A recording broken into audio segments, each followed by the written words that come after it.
The landing craft settled with a gentle sigh. Its metallic feet sank into soft crimson soil. Here, on the planet designated Xylos, a lone explorer stepped out. Her name was Dr. Aris Thorne. She was the first human to set foot on this world. The air was thick with the scent of unknown life. A fine, golden dust danced in the atmosphere, catching the light of a distant pale blue sun. Every particle seemed to hold a secret. This was not just another rock in the vastness of space. It was a place that had once been alive with purpose. The silence was profound, broken only by the hum of her suit's life support system. It was a silence that spoke of ages past and stories waiting to be told. The landscape was a breathtaking tapestry of the unfamiliar. Giant, crystalline trees reached for the sky, their translucent leaves shimmering with a rainbow of colors.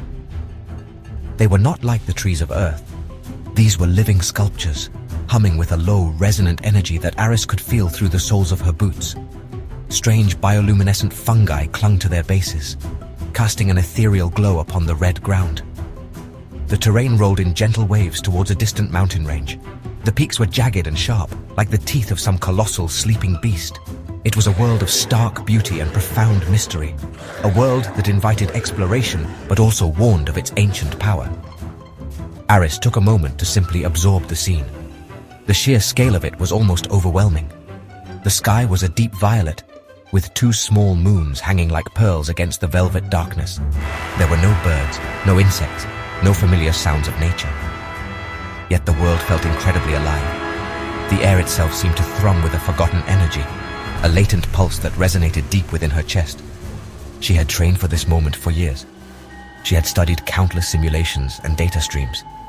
But nothing could have prepared her for the raw, untamed reality of standing on an alien shore, with an entire world of secrets stretched out before her. Her mission was simple, yet monumental. She was here to search for signs of intelligent life, past or present. The initial long-range scans had suggested something remarkable.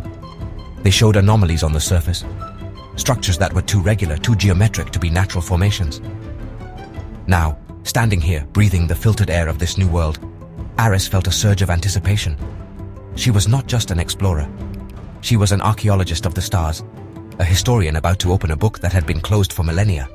The golden dust swirled around her ankles as she took her first determined step forward, into the heart of the unknown.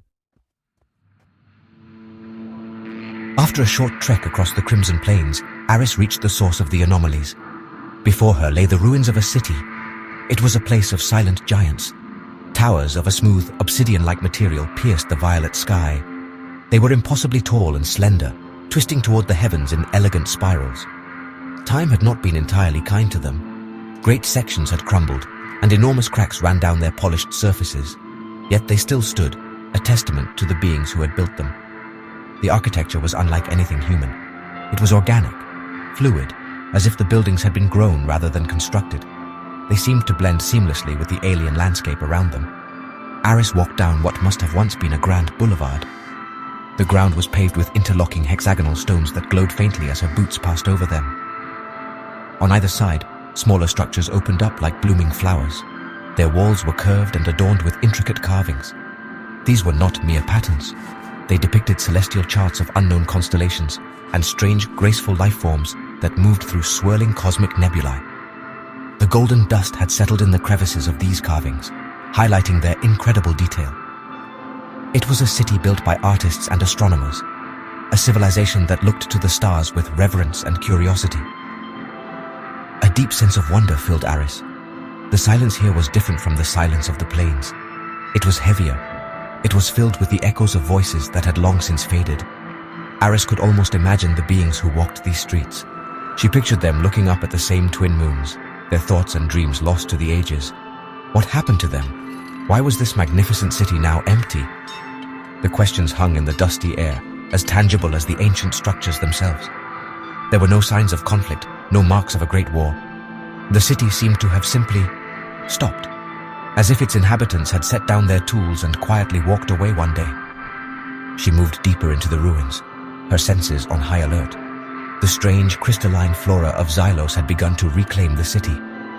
Luminescent vines snaked their way up the sides of the obsidian towers.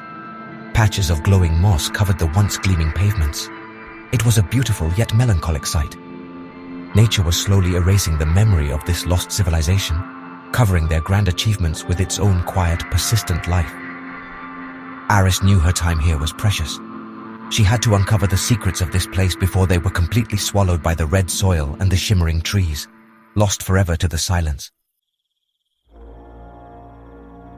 To begin her search, Aris unslung a device from her pack. It was a chronoscan, a piece of advanced technology designed for this very purpose. It emitted a low-frequency pulse that could detect residual energy signatures left behind on objects. These signatures, when decoded, could reveal echoes of the past, images and sounds from the time the object was last used. Holding the device steady, she activated it. A holographic display shimmered into existence above her wrist, showing a map of the immediate area.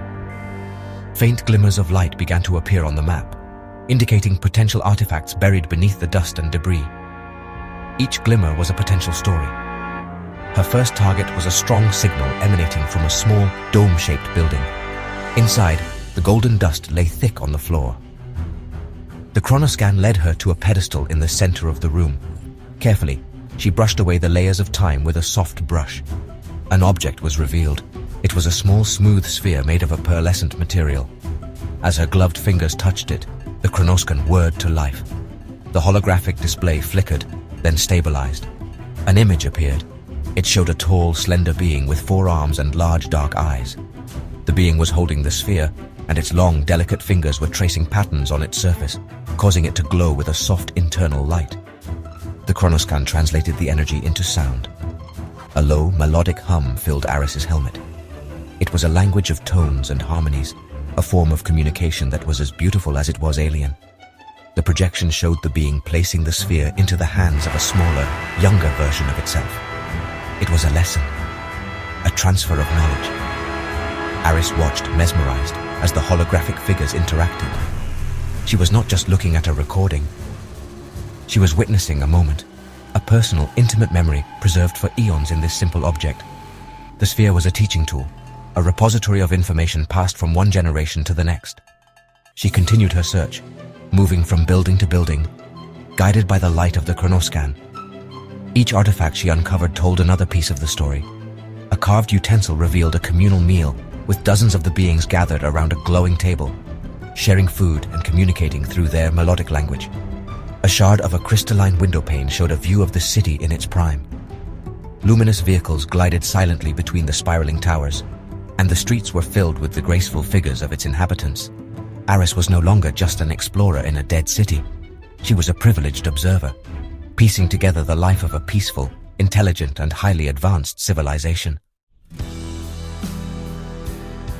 As the pale blue sun began to set, casting long dramatic shadows across the ruins, Aris held her final discovery of the day. It was a flat, disc-shaped artifact she had found in the city's tallest spire. The chronoscan worked to decode its powerful energy signature. This memory was different. It was clearer, more profound. The projection showed not one, but thousands of the beings. They were gathered in the city's central plaza, their large eyes all turned towards the violet sky. They were not afraid. There was a sense of solemn purpose, of a great journey about to begin. They stood together, humming a unified, resonant chorus that spoke of departure. The holographic image shifted. It showed enormous, seed-like vessels lifting silently from the city, ascending towards the twin moons. The beings were inside, their faces calm and resolved. They were leaving. They were not fleeing a disaster or a war. They were undertaking a great migration, a planned exodus to the stars. The artifact was a farewell message, a historical record left behind for any who might follow. The civilization was not lost. It had simply moved on. They had outgrown their world and embarked on a new chapter among the constellations they so clearly revered. Aris felt a profound sense of awe and respect for these people. A feeling of connection washed over Aris. Standing amidst the silent towers, she felt less alone.